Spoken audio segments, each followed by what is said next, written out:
any kind of atypical response to stress is a trigger. And then sometimes fear of things that kids shouldn't be fearful of, because they've patterned kind of this atypical response to stress. They could create a pattern of being very fearful. So there was a period of time when Cami hated going into public restrooms with automatic toilets, and she had a little tiny thing, and she would ask me, "Is it automatic?"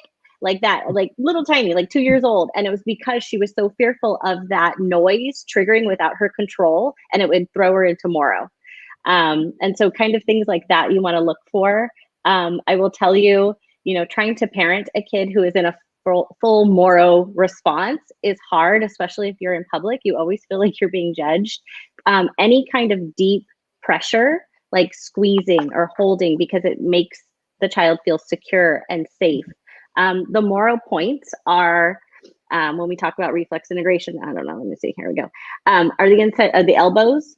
And so a lot of times with Cami, that's where I would squeeze and put pressure on the inside of her elbows, and just to help her, and then start breathing so that she could start to get out of that Moro state. So that's a technique that I've used that really worked well for her. And, for older kids who, if they start to recognize, that they're feeling really anxious, crossing their arms and giving themselves some pressure there where Lauren was saying, right above the elbows. If you, and you can kind of think about it like fight.